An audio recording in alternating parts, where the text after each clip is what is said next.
How's it going, people? Random here. I'm going to straighten out this camera there. I don't know what we're doing there. We're looking all unprofessional. So, alright, straighten that out too. So, Random here. We have a package day. This one comes from Jeff Moss, south of the border. I got it on Friday. Fortunately, I had a busy weekend, so finally get time to sit down tonight and take a look at it. What do we got? We have an LSDA. This is Locksmith Dealers of America. Very smooth cores. I had a couple mortar cylinders that I keyed into challenge locks, and they're floating around with Dexter Master keys in them. So a lot of people think they're Dexter Masters, but truthfully they are LSDAs. So beautiful. It doesn't feel like a challenge lock, feels pretty stock. So we're going to turn it into something fun. And what was this one? Oh, this is a Yale, that's right. I think I got to cram that nut down or stick a washer in the back of it. It is a little tricky to get the key out, and I probably could use a good tear apart because pin 1 sticks a little bit. But I'm probably going to keep that in my collection. It's got the Yale stamp on the front, which is pretty uncommon. For me, I haven't seen too many of them. Oh, there you go. And right in the front of her. So pretty cool. Thank you very much, Jeff. I appreciate that. That's cool. I'll add that to my collection. I got another Yale here, another KIK, kick cylinder. So works really smooth, fairly new. This key looks like he probably cut a key for it and took it apart. It's got a little bit of tape on the top, so I don't think there's anything too crazy with it. There's a little bit of hang on the one direction, so it could be a challenge lock. We'll have to pull it apart and find out. I also have this really sweet ABUS, which is the ABUS 83 series. This is the 8345. Beautiful. I got a couple of these. 1, 2, 3. This would be my 4th one, but the awesome thing about this one, it's the first one with actually the 1000 core, which is ABUS's actually keyway. ABUS. There you go. So feels like the Z-bar is out of it, but I think I got a couple extra that we can cram in there if it is a Z-bar style, because it does rotate backwards all the way. So either way, pretty awesome. Thank you very much. I also got these 2 challenge locks, which these ones are actually labeled. Looks like I must have thought it was 2 and 6, but it looks like, yeah, it's got to be 2 and 6. Yeah, number 6 and number 2. If anybody out there recognizes these two, they are an SC20 Ilko blanks in both of them. They are challenge locks, he says. And that one doesn't, oh yeah, look at that bidding. It gives it away, eh? That's crazy bidding.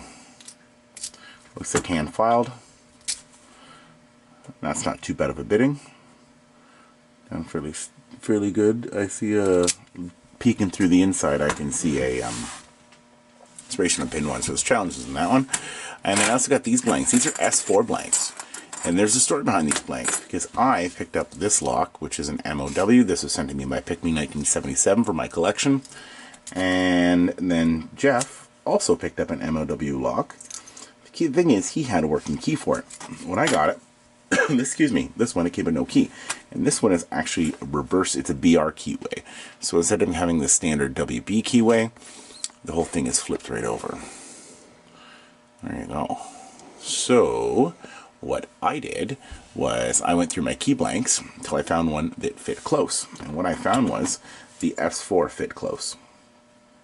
So I shaved it this, get something to poke with. On this S4 blank, I shaved the, I don't know, I'll move that in for you. I shaved this section down with just a hand file. So right there on the inside of that profile, it was cleaned up and allowed it to round off and actually fit in the keyway. It didn't have to turn the bow down or nothing. Everything was fine, because it just almost fits like that.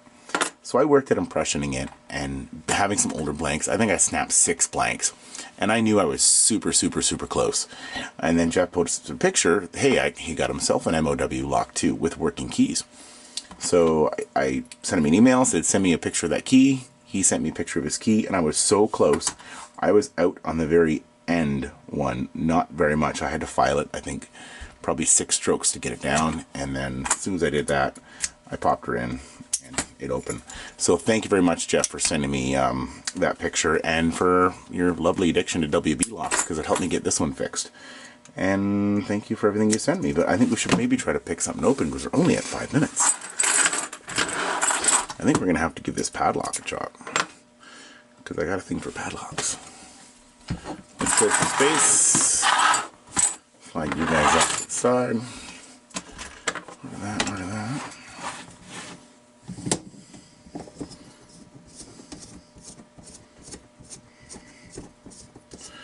I think I'm going to use a deep hook on this one, a fairly open keyway. Let's use that. And let's go for the 50, which is the black one. Gotta love the heat shrink on there. Move that out of the way.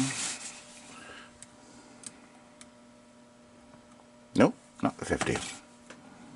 Go 40. Okay, we'll zoom in, see if we can get this sucker open.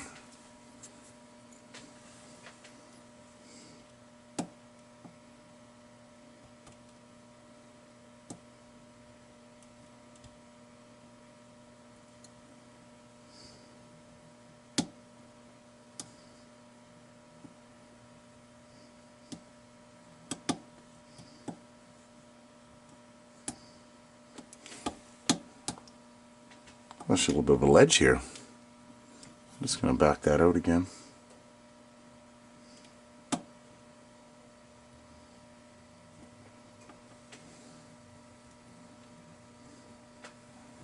What am I hitting my pick on?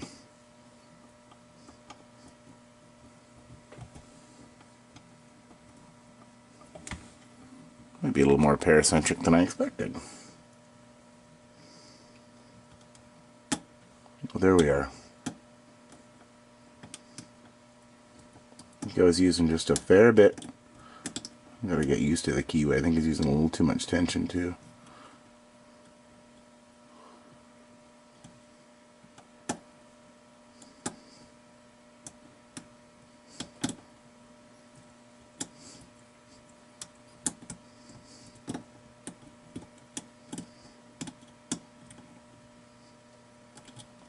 That was 4, 5, and 6.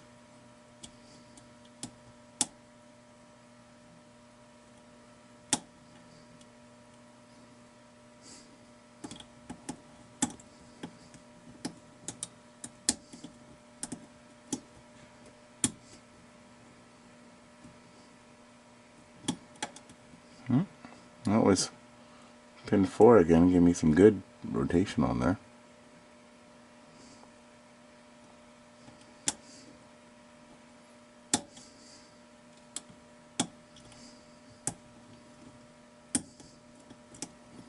Pin 3 and 5.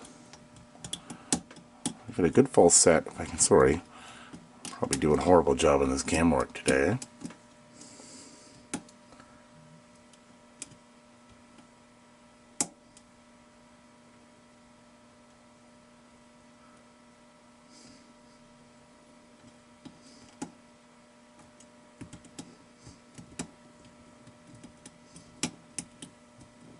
Another little turn off hitting pin 5.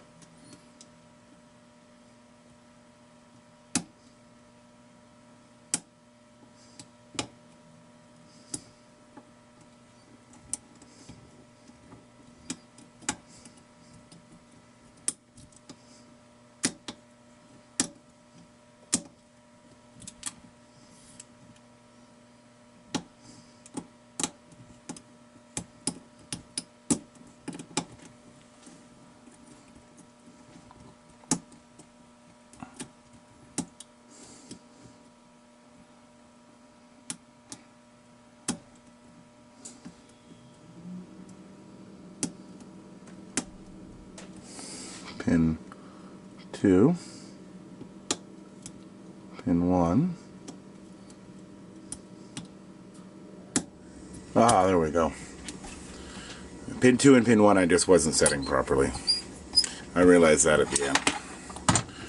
I thought I had them set, but I did not. They felt a little clicky actually. I don't think there's any security pins in here, but we're going to find out. Let's get you out of the way, get you out of the way.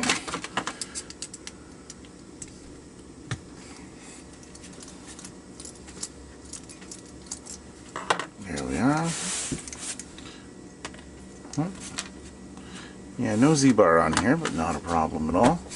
Where did my pinning thread go? Well, horrible cam work today. There you go, that's what I get for going to the steak and beer night last night.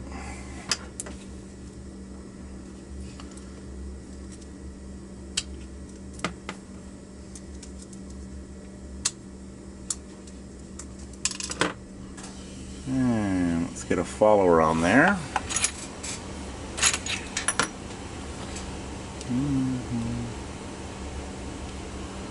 Make sure I get this lined up just right. Okay, we're at a 6 there, pinned as a 5.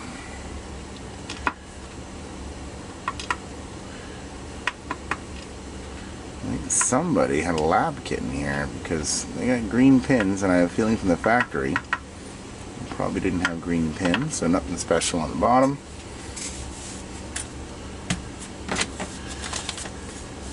There we go.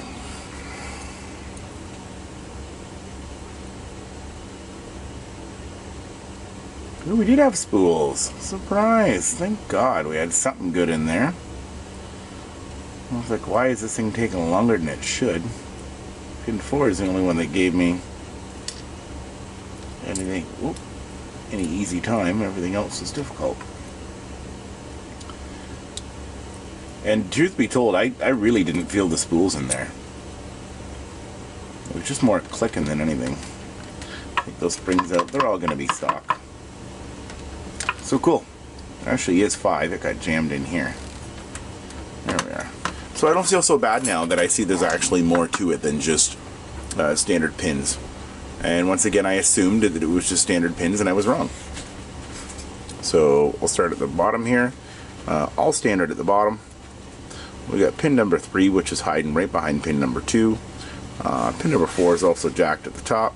Pin number 5, so not really bad bitting. And on the top, it's all standard, of course, on the bottom. And on the top, we have 4 spools in a row. And pin 1 and 2 are the ones that I weren't setting. I thought I had got them because I had assumed that it was just standard pins, which I thought I had locked in pin 1 and 2, which I didn't. Pin 3 was easy to get for me, pin 4 was easy to get, pin 5. So it was pin 1 and 2 was my problem. And if I would have stopped assuming, then I would have been able to open it quicker. So yeah, that's your lesson. Don't assume. I do it way too much on these locks that I think I know what's inside, and then I get messed with it and it takes a longer time. But either way, thank you, Jeff. Thank you for all the stuff you sent me. Thanks for this ABUS. That's pretty sweet. Some of the other stuff you got, and we'll open up these in the next couple of days and find out what's inside. And maybe by seeing the pinning, somebody will be able to recognize it, or at least point me to the rightful owner so we can label it. But anyway, take care, and don't forget to like and subscribe and support your local locksmith.